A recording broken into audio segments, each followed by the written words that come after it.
وہ اداس اور افسردہ سا اپنے محل میں واپس آ گیا۔ گڑیا شہزادی کا خیال ایک لمحہ کے لیے بھی اس کے دل سے نہ نکلتا تھا۔ اس نے گڑیا شہزادی کی یاد میں گیت لکھنے شروع کر دیے۔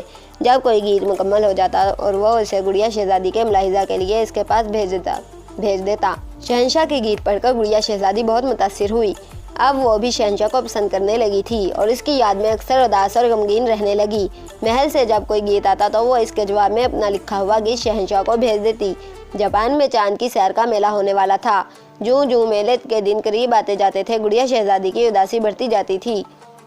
حالانکہ سارے ملک میں لوگ خوشیاں منا رہے تھے اور بڑی بےتابی سے اس میلے کا انتظار کر رہے تھے۔ ایک دن گڑیا شہزادی نے اپنے بڑے ماں باپ سے کہا، چاند کی سیر کا میلہ قریب آ رہا ہے اور اب میں آپ کو چھوڑ کر چلی جاؤں گی۔ میرا دل تو یہی چاہتا ہے کہ میں ہمیشہ آپ کے پاس رہوں، مگر مجبور ہوں۔ جب چاند پورا ہوگا تو مجھے یہاں سے جانا ہی پڑے گا۔ چاند سے پریاں آئیں گی اور مجھے اپنے ساتھ لے جائیں گی۔ بوڑھے اور اس کی بیوی نے جب یہ سنا تو ان کی آنکھوں میں آنسو آ گئے۔ انہوں نے گڑیا شہزادی کی بڑی محبت سے پرورش کی تھی۔ اب وہ ننھی شہزادی کی جدائی کسی صورت برداشت نہیں کر سکتے تھے۔ اچانک بوڑھے کو ایک ترکیب سوجھی۔ اس نے ہی فوراً بات شہنشاہ کو گوش گزار کر دی۔ شہنشاہ کو یہ معلوم تھا کہ گڑیا شہزادی کبھی اس کی بیوی نہیں بن سکتی، لیکن اسے یہ پتہ نہ تھا کہ وہ اسے چھوڑ کر یہاں سے جا بھی سکتی ہے۔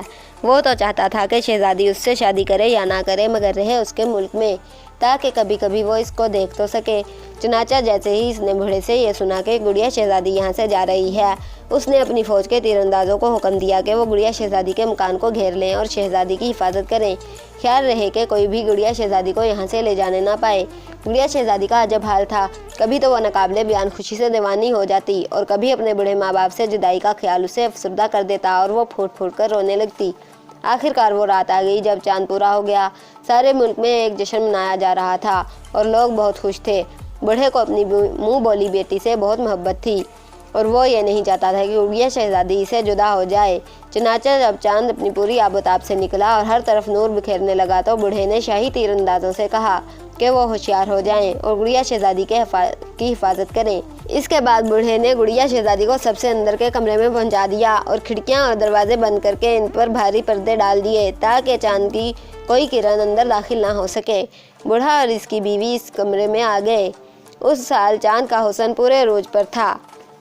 چاند میں ایک ایسی چمک دمک تھی جو اس سے پہلے کبھی کسی نے نہ دیکھی تھی۔ جو ہی آدھی رات ہوئی، چاند کی روشنی اچانک اس قدر بڑھ گئی کہ لوگوں کی آنکھیں چندھیانے لگیں۔ دفعتاً چاند میں ایک بہت ہی خوبصورت رتھ نکلا۔ یہ رتھ سندل کی لکڑی کا بنا ہوا تھا اور اس پر سونے چاندی کے خوبصورت نقش و نگار تھے۔ دودھ کی طرح سفید پروں والا ایک گھوڑا رتھ کو کھینچ رہا تھا۔ رتھ کے چاروں طرف پریوں کی قطاریں تھیں جو ہلکے ہلکے سروں میں دلکش اور رسیلے گیت گا رہی تھیں۔ جیسے ہی یہ رتھ زمین کے قریب آیا اور شاہی تیر اندازوں کی نظریں اس پر پڑیں، انہوں نے تیر چلانے شروع کر دیے، لیکن چاند کی چمک دمک ان کی آنکھوں کو چندھیانے لگی اور ان کے نشانے خطا ہو گئے۔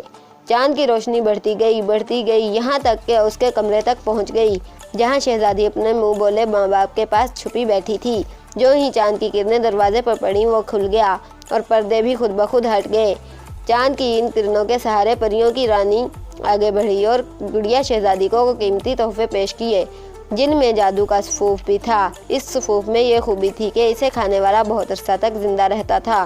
پریاں چاند سے گڑیا شہزادی کو لینے آئی تھیں، لیکن گڑیا شہزادی بہت غمگین تھی۔ اسے رہ رہ کر اپنے بڑے والدین کی جدائی اور شہنشاہ جاپان کا خیال آ رہا تھا جس نے اس کے لیے پیارے پیارے گیت لکھے تھے۔ اب اسے چاند کی دنیا سے چندا ماموں کا بلاوا آ گیا تھا جس سے اس نے کسی بات پر ناراض ہو کر اس دنیا میں بھیج دیا تھا۔ اب ہر حالت میں اسے واپس جانا ہی تھا۔ چنانچہ گڑیا شہزادی نے بادشاہ کے لیے اپنا آخری گیت اور لکھا اور بوڑھے سے کہا کہ وہ سندل کی صندوقچی میں یہ گیت اور سفوف شہنشاہ کو بھیج دے۔ یہ کہہ کر اس نے چاند کی کرنوں سے بنا ہوا لباس پہنا اور ماں باپ سے رخصت ہو کر رتھ میں بیٹھ گئی۔ رتھ میں اس کے بیٹھتے ہی چاند کی روشنی لطیف اور خوشگوار ہو گئی۔ اب اس سے آنکھوں میں چکا چون پیدا نہیں ہو رہی تھی۔ سفید گھوڑا رتھ کو لے کر چاند کی طرف اڑ گیا۔ بوڑھا، اس کی بیوی اور سارے شاہی فوج کے لوگ آسمان کی طرف تکتے رہے یہاں تک کہ رتھ دور ہوتے ہوتے ایک چمکدار ستارہ بن گیا اور پھر وہ بھی چاند کی روشنی میں گم ہو گیا۔ ادھر شہنشاہ جاپان کو گڑیا شہزادی کا لکھا ہوا آخری خط اور اس کا تحفہ ملا تو اس کے رنج کی کوئی انتہا نہ رہی۔ خط میں شہنشاہ کو مخاطب کر کے گڑیا شہزادی نے لکھا تھا مجھے آپ لوگوں سے جدا ہوتے ہوئے دکھ ہو رہا ہے، کیونکہ آپ نے میرے ساتھ جو نیک برتاؤ کیا اس کے لیے میں آپ کو کبھی بھول نہ سکوں گی۔ اور ہاں، چاند کا یہ خاص صفو آپ کھا لیجئے، اس کے کھانے سے آپ طویل عرصہ تک زندہ رہ کر اپنے ملک و قوم کی خدمت کر سکیں گے۔ خدا حافظ۔ کہتے ہیں کہ شہنشاہ نے سفوف کھانے کے بعد بہت طویل عمر پائی اور ملک و قوم کی خوشحالی کے لیے کام کرتا رہا۔ اس طرح چاند کی گڑیا کی کہانی اختتام پذیر ہوئی۔ یہ کہانی محض ایک مفروضہ ہے، اس میں سے کسی چیز کو بھی سچ نہ سمجھا جائے۔ ختم شد۔ تو اگر آپ کو یہ ویڈیو تھوڑی سی بھی پسند آئی ہے تو اس ویڈیو کو شیئر ضرور کریں۔ اگر آپ اسی طرح کی مزید اچھی ویڈیوز دیکھنا چاہتے ہیں تو ہمارے چینل کو سبسکرائب کریں، لائک کریں، شیئر کریں، کمنٹ کریں۔ کیپ واچنگ شہزادی وائس۔ السلام علیکم۔ پاکستان زندہ باد۔